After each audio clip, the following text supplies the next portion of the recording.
Hi guys, welcome back to my channel. I'm so glad you stopped by today because today we are going to be doing a dragon sculpture. Recently I've been in the mood to kind of move things around and I wanted something kind of cool to put on my desk, so I figured making a very decorative dragon bust would look really nice. So that's what we're going to do today. Oh, I forgot to move the pieces for our next project. Oh well, there's a sneak peek in the background if you guys can see what it is.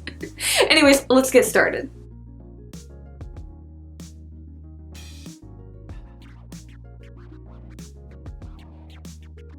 Okay guys, so the first thing that I'm going to start off with is a wooden base for our sculpture to set on. So I have that, and I also have a wire sticking out of it that we're going to start wrapping tinfoil on. So I'm just going to take really long strips of tinfoil, bunch them up, and then wrap them around that wire and start shaping the basic shape that I want for the dragon.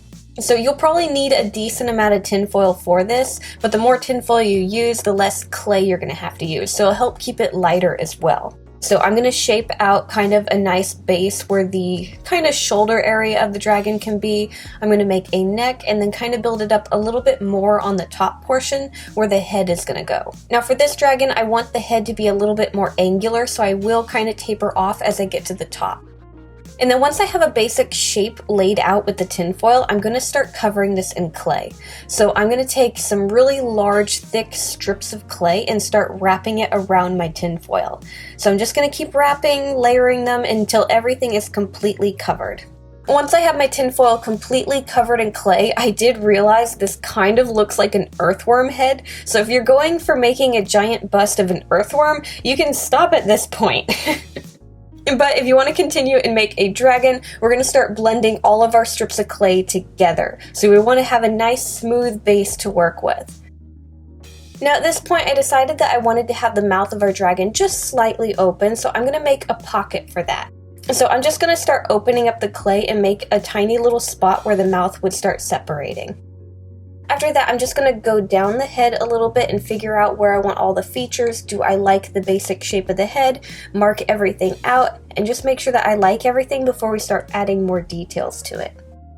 I decided that I wanted the neck of the dragon to be just a little bit skinnier, and I want the head to just be a bit more separated from it. That way the head and the neck have a defined difference between the two.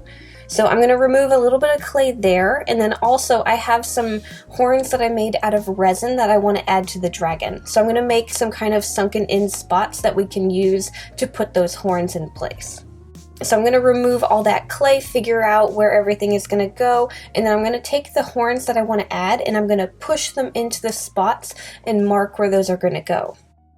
Now if you want, you can leave your horns in place and continue sculpting around them, but mine have kind of this glitter inside of them because of the way that I decided to make them. And I've found that the glitter tends to lose its shine if it goes through the oven. It just slightly melts and doesn't look as shiny. So I'm just going to pop those horns off and make sure to leave the openings available to attach them later. So now what I'm going to do is I'm going to start adding some scaling effect. I'm going to start with the very top of the head and the back of the neck. So I want to add some spikes and some layered scales to this. Now I'm also going to be adding some other resined spikes to the neck, so I don't think I recorded all of this, but you'll see every now and again there are some extra holes on the side of the neck, and that's because we're going to add more resin pieces to it. So like right behind the spot where our main horns are going to go, I have some little holes right there, and those aren't ear holes, those are for some spikes.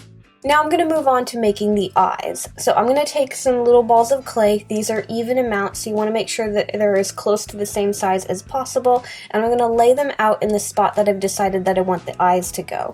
So I'm going to lay out the eyeballs, and then I'm going to take some strips of clay and I'm going to start on the bottom eyelid, and then after I'm done with that, I'll work on the top eyelid.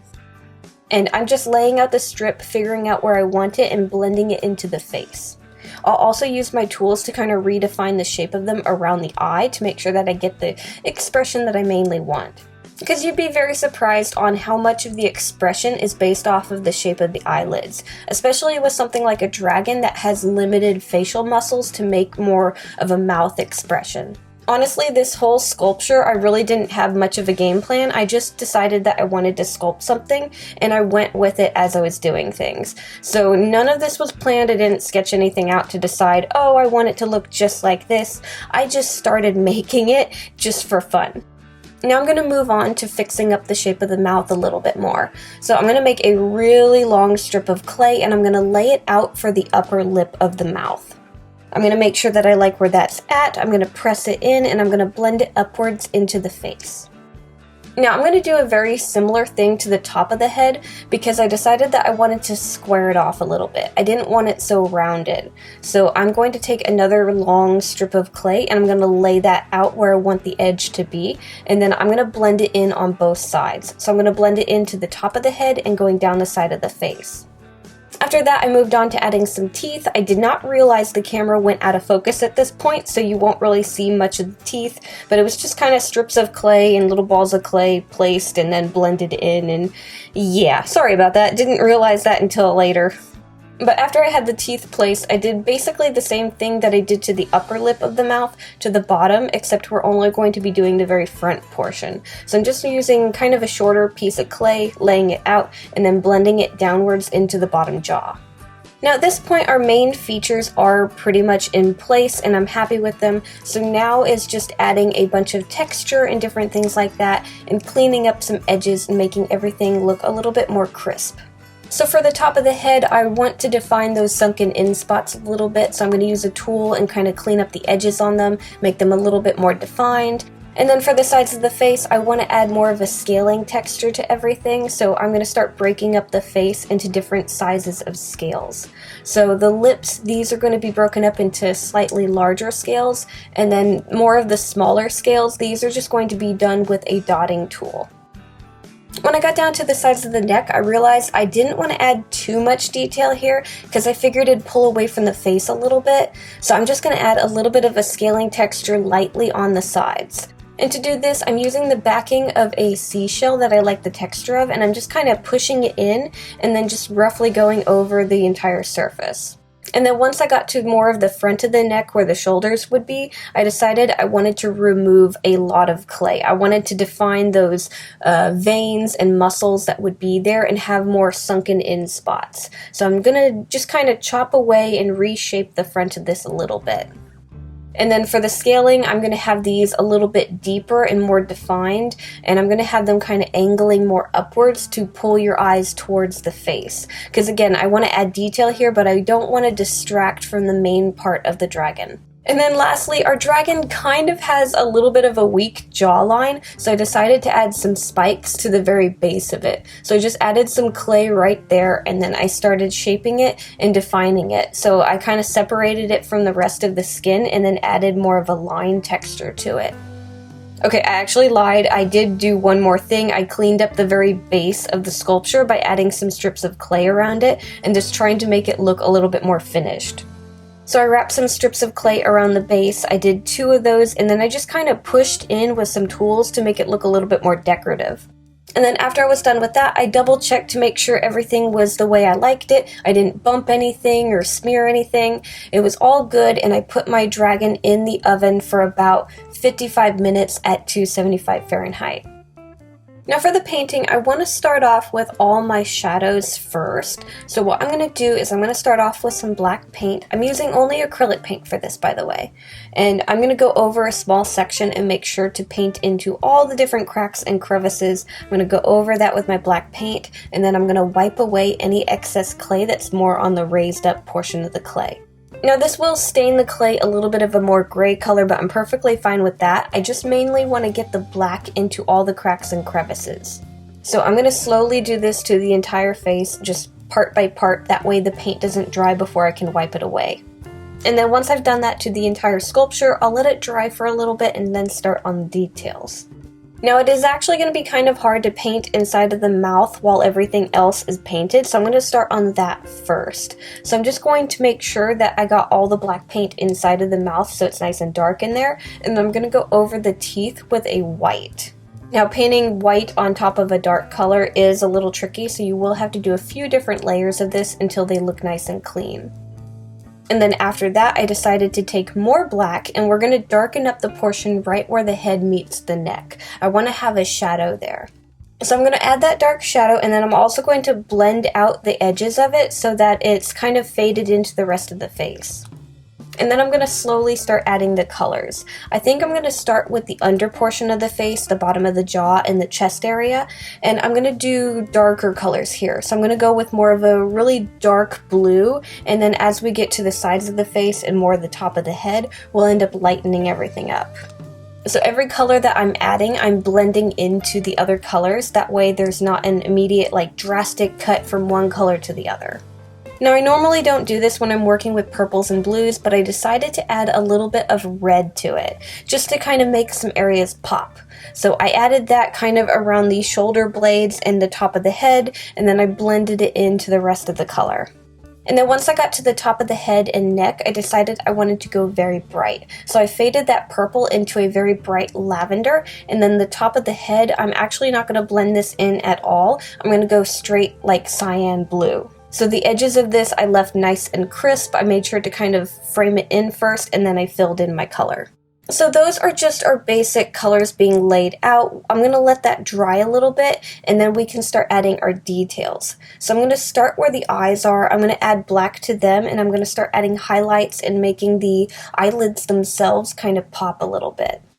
So on the face where I want to draw more attention, I'm going to use a more lavender color on top, and I'm just going to brush lightly over. I'm not trying to get any of the color into the sunken in spots that are darker. I want more of the raised up portions to be more bright and vibrant, so I'm just lightly going over that and adding color to it.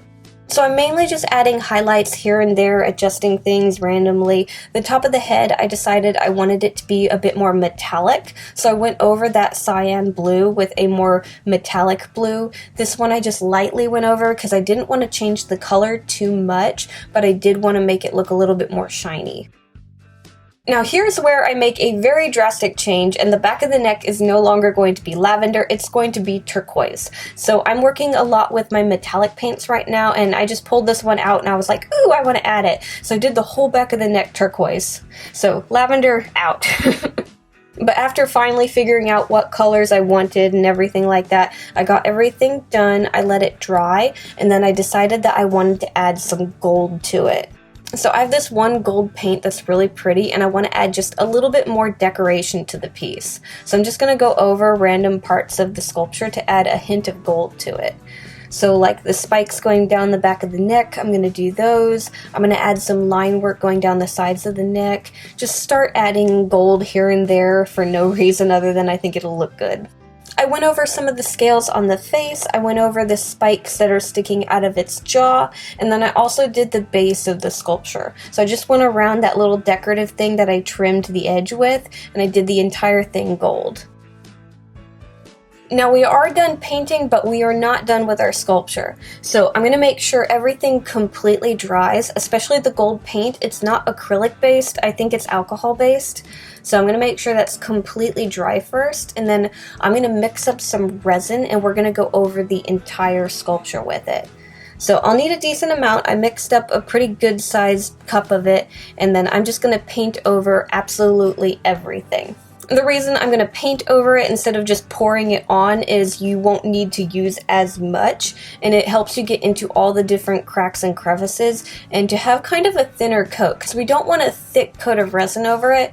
It's just a thin coat to help protect everything that we did. Kind of think of it as a thicker varnish. And then after that's done curing, we can add our horns. So I want our sculpture to be resting on its side so it's easier to connect everything. And we're going to be using resin to connect these as well, and it tends to drip. So I made a little makeshift thing out of cardboard and rubber bands so that it could stand up. Because if you notice, the base is square, but it has the point right in the middle so it wouldn't stay on the side that I wanted it to be.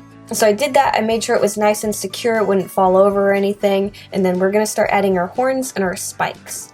For the spikes, they just have some holes that they're going to be pushed into, so I'm just going to add a little bit of resin into those holes and then push my spike in place. Now when it comes to the larger horns, these are set more at a slant, and I don't have a really big sunken in spot to stick them in. So what I'm going to do is I'm going to use a little bit of hot glue. I'm going to lay out my resin first, and then I'm going to put a dab of hot glue in a spot, and that'll hold it into place long enough for the resin to cure.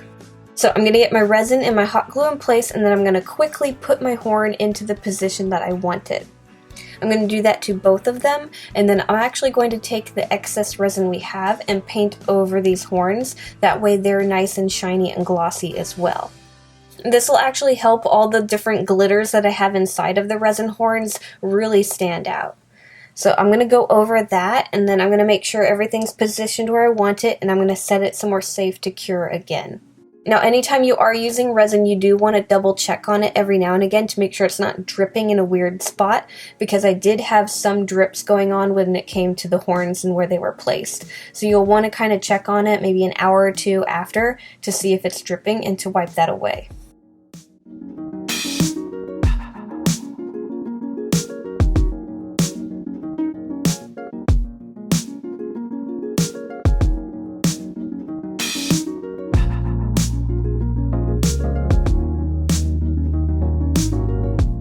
Okay guys, and that's how I made this dragon bust. I had so much fun making this, especially because I really didn't put much of a plan into it. I just decided to make it and figure it out as I went, and I haven't been able to do that in quite a while, so it was really enjoyable. Now this piece isn't for sale. This one is going to be decoration for whenever I decide to move my desk, but in the future I might make smaller versions for my shop if you guys think that's a good idea, because I do kind of like the idea of every now and again doing sculptures. Anyways guys, thank you so much for watching. Make sure to like, subscribe, do all that fun stuff, and I'll see you guys next time.